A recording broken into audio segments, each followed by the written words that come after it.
गुरुदेव महेश्वर गुरु साक्षात् परम ब्रह्म तस्मै श्री गुरुवे नमः। अखंड मंडलाकारं व्याप्तं येन चराचरं तत्पदं दर्शितं येन तस्मै श्री गुरुवे नमः। अज्ञानं तिमिरं यस्य ज्ञानं जनशलाकया चक्षुरुन्मिलितं येन तस्मै श्री गुरुवे नमः। ब्रह्मानन्दं परमसुखदं केवलं ज्ञानमूर्ति दन्तातीतं गगनसदृशं तत्तमस्वादिलक्ष्यम् एकं नित्यं विमलवचनं सर्वधि साक्षीभूतं भावातीतं त्रिगुणरहितं सद्गुरु तं नमामि। स्थावरजङ्गमं व्याप्तं यत्किञ्चित् सचराचरं तत्पदं दर्शितं येन तस्मै श्री गुरुवे नमः। मन्त्रमूलं गुरुवाक्यं पूजामूलं गुरुमूर्ति ज्ञानमूलं गुरुकृपा मन्मथ श्री जगन्नाथ मद्गुरु श्री जगद्गुरु मोदात्मा सर्वभूतात्मा तस्मै श्री गुरुवे नमः। गणेश भास्कर विष्णु शिव दुर्गा तथैव च भिन्ना भिन्न न कर्तव्यं पंचदेव नमस्तुते। गणेश विघ्नेश गिरिजानंदने प्रभु मम विघ्न निहत्यासु सर्वसिद्धि प्रभु सरस्वती महामायी विद्ये कमले लोचने पद्मपुत्र विशालाक्षी विद्यां देहि नमस्तुते। पहिले माँ सरस्वती निर्मल वन्ने रत्न विभूषित कुंडल कन्ने गलारे गजमती मुकुटधर हार दियो माँ सरस्वती विद्यार भंडार आस संध्या घरे बस चारि चक्र माड़ी बस विद्या बुद्धि दियो मते नीति संध्या देवी दते शिवाय संताय कारणं हेतवे निवेदनं तस्मान् सम्मति गुरुवे नमस्ति केशव निर्मात भगनी वासुगीता जगत्कारणमणि पत्नी मा मनसा देवी नमस्तुते।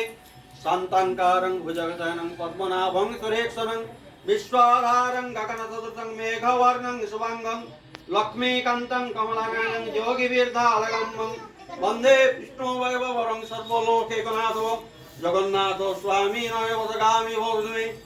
ओम नमः शिवाय ओम नमः शिवाय ओम नमः शिवाय ओम नमः शिवाय ओम नमः शिवाय ओम नमः शिवाय ओम नमः शिवाय ओम नमः शिवाय ओम नमः शिवाय ओम नमः शिवाय।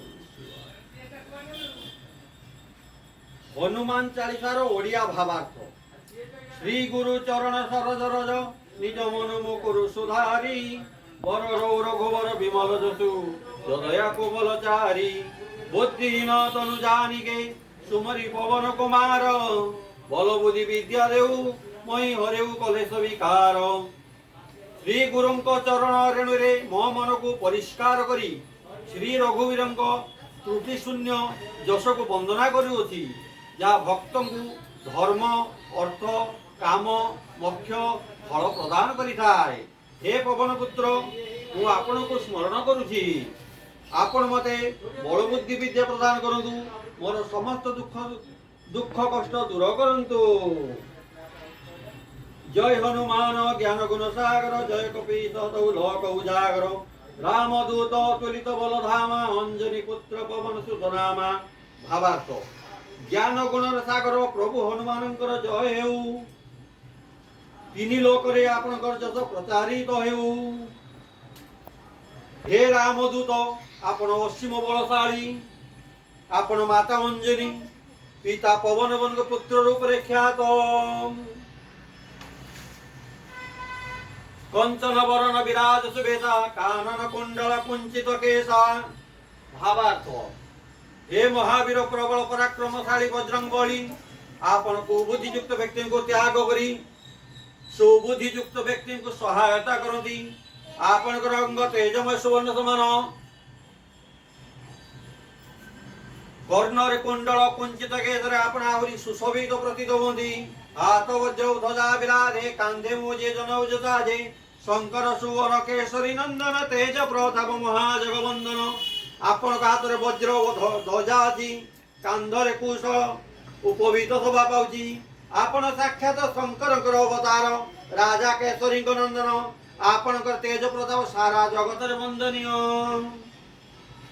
विद्यावन बुद्धिमती चातुर राम काज करिवे कातुर प्रभु चरित्र सुनिवे गुरुसिया राम लखन सीता नवसिया। भावार्थ आपण अति चतुर विद्यावान गुणमान मध्य प्रभु श्री राम को कार्य करिया को आपण उत्कंठित भाव अपेक्षा करितानी आपण प्रभु श्री राम के लीला सुनिया को भलो भाव राम लक्ष्मण माता सीता को हृदय धारण करिताओ। सूक्ष्म रूप धरी सिंह दिखाओ विकट रूप धरी लंका धराओ भीम रूप धरी उदर दंगारे रामचंद्र जे काज स्वारे भावार्थ आपण सूक्ष्म रूप रे माता सीता को देखा देलो भयंकर रूप रे लंका जलाइलो भीम रूप धारण करी असुरों को मारिलो रामचंद्र को कार्य सफल कलो लाभो संजीवन लखन जाए श्री रघुवीर हृदय लाए रघुपति की नहीं बहुत बड़ाई तुम मम प्रिय भरत सम भाई भावार्थ आपण संजीवन आनी लक्ष्मण को बंचेले खुशी होई श्री राम तुमको हृदय लगेले प्रभु रघुवीर तुमको बड़ प्रशंसा कले तुम्हें मोर प्रिय भरत समान भाई कहले सहस्र वदन तुमर जस गाय अशोक होई त्रिपति कंठ लगाए सोनकादित ब्रह्मादि मुनिषा नारद सारद सहित ईशा भावार्थ सहस्र तुंड रे तुमर जय गान हेबो यह कही प्रभु श्री राम तुमर कला रे लगाइले श्री सनक श्री सनत कुमार भगवान ब्रह्मादि नारद सारदादि समस्त मुनि ऋषि माने तुमर गुणगान करंती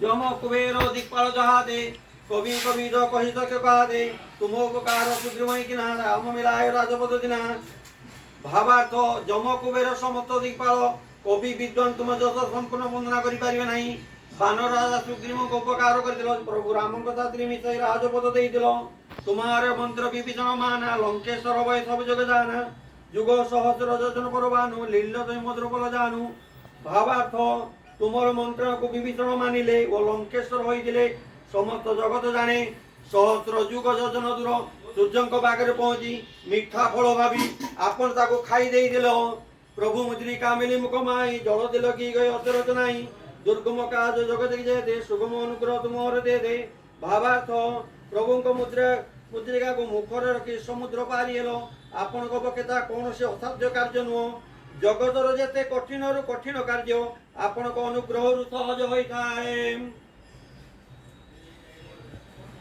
राम दुआरे तुम रखवारे हो तो न आज्ञा बिनु पैसारे सब सुख लोही तुम्हारी शरणा तुम रक्षक काहू को डरना भावार्थ श्री राम को द्वार रे तुम्हें जगुआली तुम आज्ञा बिना श्री राम को द्वारे कहीं प्रवेश करि पारे नहीं तुम शरण राशि व्यक्ति सर्व सुख पाइଥାଏ तुम्हें जहाँ रक्षा करता ताहार कहा को डर न थाए आपण तेज तुम्हारे आपे तीन लोक हाकत काबे भूत विषाद निकट नहीं आओ महावीर जब नाम सुनाओ भावार्थ आपण को तेज स्वयं आपण संभाली पारती तीन पुर लोक आपण को गर्जन रे डरी जाती भूत विषाद निकट आसे नहीं महावीर नाम दिए जे सुनाई नाश रोग हर दो पीरा जपत निरंतर हनुमंत वीरा संकट दे हनुमान छुड़ाए मन क्रम वचन ध्यान जलाए भावार्थ जे हनुमान को निरंतर जप करे तार समस्त दुख कष्ट रोग भोग शोक नाश जाए मन कर्म वचन रे ध्यान जे करती आपण तार संकट को हरण करती सब पर राम तपस्वी राजा तीन काज सकल साजा और मनोरथ जो कोइला ए स्वयं जीवन भोगाए भावार्थ सर्वश्रेष्ठ तपस्वी राजा प्रभु श्री राम अटंती तांकर कार्य को आपण पूर्ण करिथिलो आपण को पाखे जे केई मनस्कामना करिथाय से मनस्कामना रो अधिक फल पाइथाय चार जुग प्रथम मारा होय परिस्थिति जगत उजियारा साधु संत के तुमर कबारे असुर निकंदन राम दुलारे भावार्थ आपण को पराक्रम सारा जगत रे चारि जुग रे प्रसिद्धि ओ अमर अटे साधु संतन को तुम्हें रक्षा करता राम को प्रिय असुर नाश करता अष्ट सिद्धि निधि के दाता सबल दीन जानकी माता राम रसायन तुम्हारे पासा सदा रहे रघुपति के दाता भावार्थ अष्ट सिद्धि नवदिति प्रदाता यही बर देइथिले जानकी माता राम नाम रूपक महस्वती को तुम पाखे सदा प्रभु सर्वदा रही रघुपति दास